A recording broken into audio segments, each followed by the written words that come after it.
Bismillahirrahmanirrahim. Assalamualaikum warahmatullahi wabarakatuh.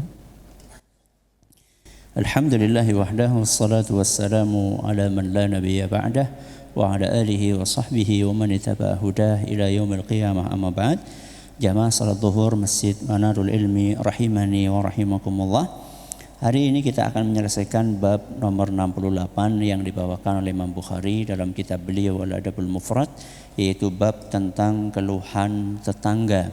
Kali ini kita akan mengkaji hadis nomor 126. Hadis ini ada di halaman 146 dari seorang sahabat Nabi SAW yang bernama Jabir. Siapa namanya? Jabir. Beliau bercerita, Ja'a rajulun ila Nabi sallallahu alaihi wasallam yasta'dihi ala jarih. Pada suatu hari ada seseorang yang menemui Rasulullah SAW melaporkan tentang tetangganya yang sering mengganggu, yang sering menyakiti. Fabaina huwa qa'idun baina rukni wal maqam id aqbala an-nabiy sallallahu alaihi wasallam. Ketika orang ini sedang duduk di depan Ka'bah antara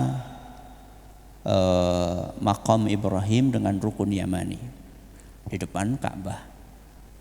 Ketika orang ini lagi nunggu kedatangan Nabi SAW, maka beliau pun melihat Nabi SAW datang. Lalu Nabi SAW sholat. Di sampingnya ada orang pakai baju putih.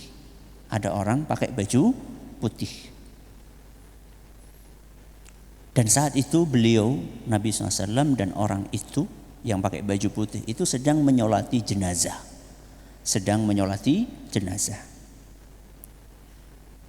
Selesai, Nabi SAW datang menemui orang tadi. Begitu datang, ternyata orang ini bertanya kepada Nabi SAW, Bi abi anta wa ummi ya Rasulullah, manir rajulul ladzi ra'aitu ma'aka muqawimaka alaihi thiyabun bidun. Wahai Nabi, tadi saya sempat lihat ketika engkau menyolati jenazah ada orang lain di sampingmu pakai baju putih. Itu siapa? Jadi Nabi SAW ditanya sama orang tadi, karena orang tadi merasa asing dengan wajahnya.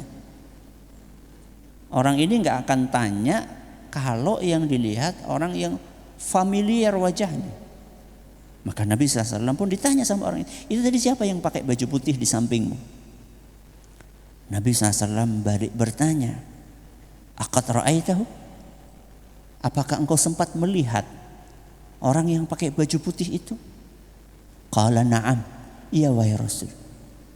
Maka kemudian Nabi SAW mengatakan, Ra'aita khairan katsira.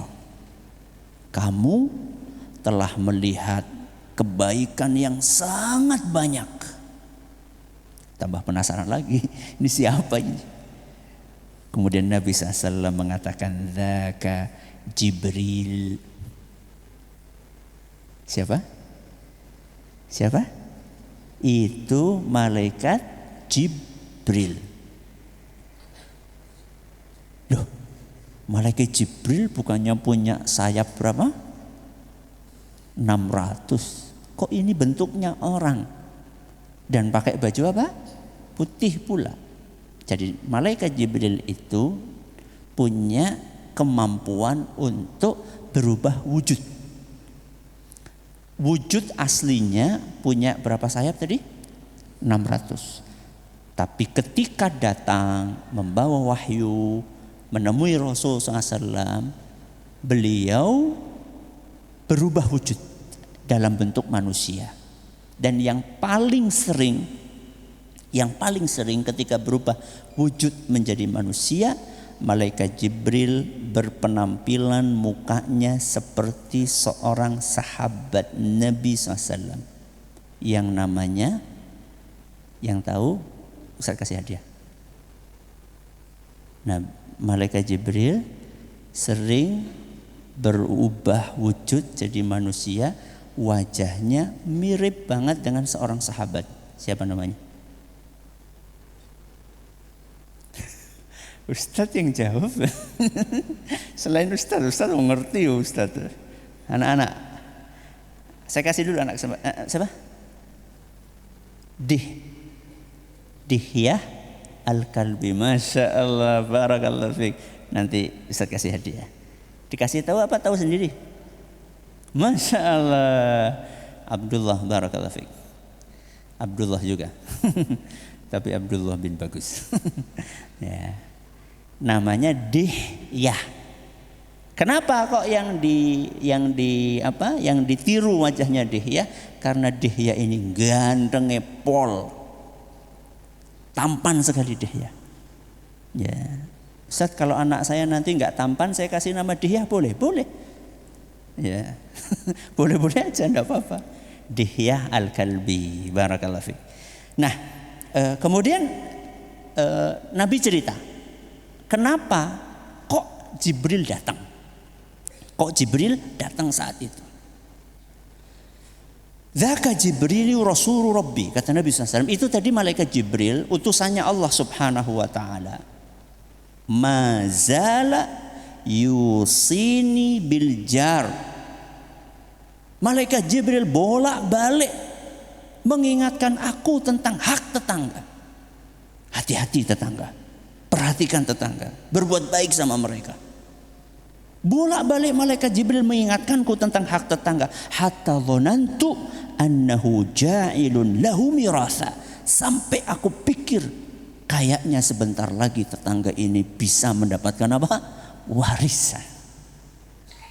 Jadi lihat bagaimana besarnya hak tetangga. Maka menyakiti tetangga lebih berat hukumannya dibandingkan menyakiti orang lain yang bukan tetangga. Mengganggu tetangga hukumannya lebih berat dibandingkan mengganggu orang lain yang bukan tetangga. Apalagi kalau tetangga itu muslim. Apalagi kalau tetangga itu masih saudara. Haknya berlipat-lipat ganda. Haknya muslim, haknya tetangga, haknya saudara. 3 hak sekaligus. Kok mengganggu dan menyakiti? Ini bahaya banget. Maka mari kita berusaha untuk menjaga diri kita. Jangan sampai kita menyakiti tetangga kita dengan apapun bentuknya. Mudah-mudahan apa yang kita pelajari bermanfaat bagi kita. Kita akan lanjutkan bab berikutnya insya Allah. Terima kasih atas perhatiannya. Menurut segala kurangannya kita akhiri dengan doa kafaratul majlis. Subhanakallahumma wa bihamdika asyhadu an la ilaha illa anta astaghfiruka wa atubu ilaik. Assalamualaikum warahmatullahi wabarakatuh.